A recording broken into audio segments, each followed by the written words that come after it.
This weekend, Vice President Harris joined Ukrainian President Zelensky and leaders and representatives from over 90 countries in Switzerland to discuss a principled framework for peace in Ukraine. Participants reaffirmed their support for the sovereignty, independence, and territorial integrity of Ukraine. They discussed vital cooperation on global food security, nuclear safety, and catastrophic humanitarian impacts of the war. In Moscow, President Putin had a different message.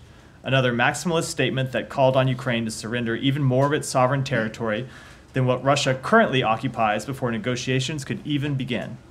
President Putin demanded Ukraine agree to disarm so that it is vulnerable to future aggression from Russia. No responsible nation can say that this is a reasonable basis for peace. It defies the UN Charter, it defies basic morality, it defies basic common sense. It is clear Russia is unprepared for any serious, good faith discussions. Russia's actions make this especially clear as it continues its bombing campaigns against Ukraine's critical infrastructure, threatens ships in the Black Sea, and forcibly relocates tens of thousands of Ukrainian children. For our part, we will continue to maintain our steadfast support for Ukraine. This past Thursday, President Biden and President Zelensky signed the U.S.-Ukraine bilateral security agreement.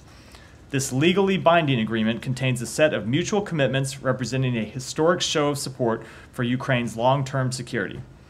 It is a crucial milestone as we seek to establish a broad, mutually reinforcing, and powerful network of nations to safeguard Ukraine's future and support its Euro-Atlantic integration, including its interoperability with NATO.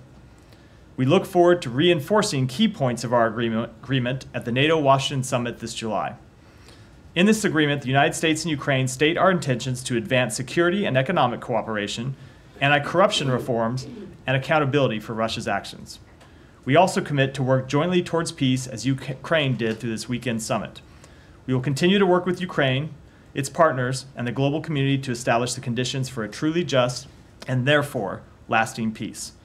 The bilateral security agreement is part of a broader effort to support a lasting peace for Ukraine, which, as President Biden said, must be underwritten by Ukraine's own ability to defend itself now and to deter future aggression. In the meantime, we will continue to support Ukraine and its people as they defend themselves against Russia's aggression.